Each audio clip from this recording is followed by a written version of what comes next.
Wow, those scenes are absolutely terrifying. And, Oregon is no stranger to that, and we're seeing some pretty bad conditions ourselves right now. That reminded me of the big fires of 2020 back in September. We had mega fires, several 100,000 acres burning at one time.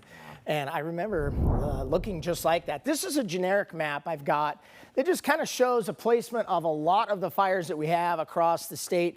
None of these are excessively large, but they are burning and they're going to continue to burn, especially the ones in central. Of course, we got the one down southwestern Oregon that we've been talking about. These out here are burning in rugged territory, kind of hard to get to. I'm looking at wind as well. Not a major issue. We do have westerly winds blowing those. Highs 30 miles an hour right now in the Dalles, but the fire weather danger, I'll show you here in a second, is remaining fairly low, relatively speaking. Smoke forecast, let this run all the way through Sunday. Not much in the way of movement from that smoke. It's generally pushing off to the south and to the east.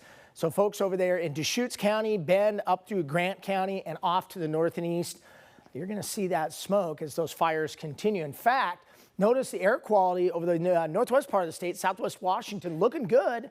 But as you move down south into the Rogue Valley, into the fire near Medford, and then again from Deschutes County out north and east through Grant County and out into the Blues and the Walla Mountains of northeastern Oregon, it gets as bad as unhealthy, and unhealthy for sensitive groups as well. So take that into account if you're recreating over on the central and east side of the state. Elevated fire danger on a scale from 1 to 10.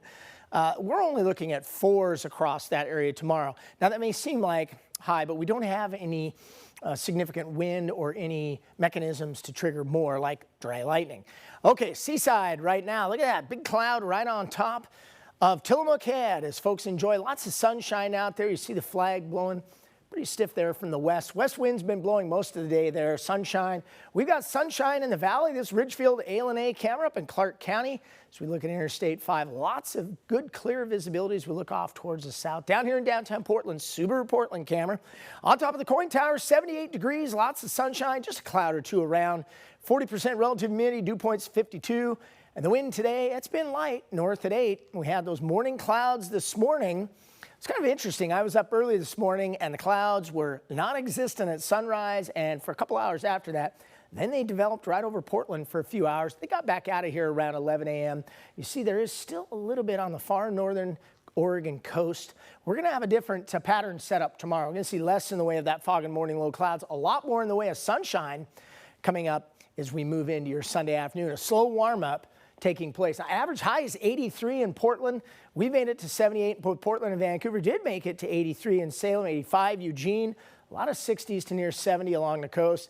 And if you like the hot stuff, yeah, this time of the year, it's usually over there on the east side of the state. Temperatures right now, current temperatures, right about where we were for daytime highs, running a few degrees above where we were this time last night. All right, tomorrow morning on your Sunday, hourly planner, brief morning clouds. I do mean brief tomorrow compared to today. Then lots of sunshine. We're going to add several degrees to the high temperature. Average is 83. You see where we've been the last 10 days or so. Boy, that 67 there a couple of days ago, one of the coldest daytime highs we've had in late July in a long time. 19 days now. Today is day 19 without any rainfall. Unfortunately, I don't see any coming over the next 7 to 10 days. Speaking of which, 7-day forecast, more sunshine on your Sunday. We'll go 86 for a high. Then Monday and Tuesday, we really start to warm it up. Back to summer heat, 93. And we stay right around 90, Ariel, most of next week with just some slight cooling at the end of the 7-day forecast. Well,